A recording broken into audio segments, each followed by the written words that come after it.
పార్టీలో మటుకు తప్పకుండా కీలక వ్యక్తి నెక్స్ట్ లోకేష్ అనేది ఎస్టాబ్లిష్ అవుతుంది. ఇప్పటివరకు తండ్రి చాటు కొడుకు, ఇప్పుడు తండ్రికితో పాటు నడిచే కొడుకు. తెలంగాణలో ఒక అనుభవం కూడా ఉంది కదా కేటీఆర్ది ఎప్పటి నుంచో ఉంది. వాస్తవానికి లోకేష్ అప్పుడు ఒక మాట అనేవాడు, మీరు నన్ను కేటీఆర్తో జగన్తో పోల్చకండి, వాళ్ళు ఒకటేమో ఎప్పటి నుంచో నాకంటే ముందు నుంచి రాజకీయాల్లో కీలక వ్యక్తులుగా ఉన్నారు, నేను ఇప్పుడిప్పుడు వచ్చి ఇవన్నీ చేస్తున్నానని ఆయన మొదట్లో అంటుండేవాడు. కానీ ఇప్పుడు ఆయన కూడా రాటు తేలిపోయాడు కదా, కాబట్టి పాదయాత్రతో చాలా ఇదైనా ఆయన చెప్తూ ఉంటారు.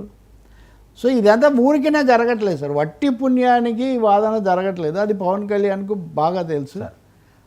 ఆయన దాన్ని ఆమోదించేశారు ఒక విధంగా. ఇంకా చాలా కీలకమైంది 99 ప్రేక్షకులకు, చిరంజీవి గారు నిన్న రేవంత్ రెడ్డి సభలో పాల్గొనడం కూడా రాజకీయంగా చాలా ముఖ్యమైనది.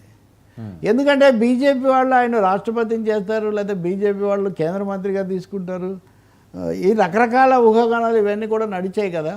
అది ప్రైవేట్ ఫంక్షనే అనుకోండి, ఆయన ఎవరు ఆయన చేసింది రామ్దేవ్ అని పెట్టారు సరే. కానీ కాంగ్రెస్ ప్రభుత్వం, అందులో రేవంత్ రెడ్డి ఇలాంటి హైపర్ యాక్టివ్ చీఫ్ మినిస్టర్ ఉన్న చోట చిరంజీవి ఆ సభలో పాల్గొంటే, పైగా ఆయన కాంగ్రెస్ నేపథ్యం కూడా ఉంది, ఆ సభలో పాల్గొంటే రాజకీయంగా వచ్చే సంకేతాలు ఏంటంటే చిరంజీవికి తెలియవని కాదు. ఆయన వెరీ పాజిటివ్గా మాట్లాడారు రేవంత్ రెడ్డి గురించి.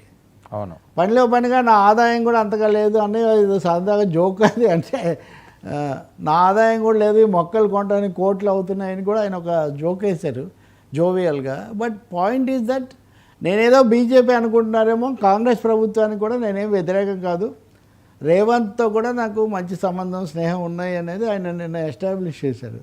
దీంట్లో ఒక అదృశ్యమైన రాజకీయ సంకేతం ఆయన ఇస్తున్నారు, నేను బీజేపీ శిబిరంలోకి అయితే పోవడం లేదు అని. అనుకూలంగా ఉండొచ్చు, సాఫ్ట్గా ఉండొచ్చు, అలాగే పండగ రోజు వెళ్ళి షేక్ హ్యాండ్లు ఇవ్వచ్చు, అంతవరకే, మిగిలినవన్నీ తమ్ముడు చూసుకుంటాడు.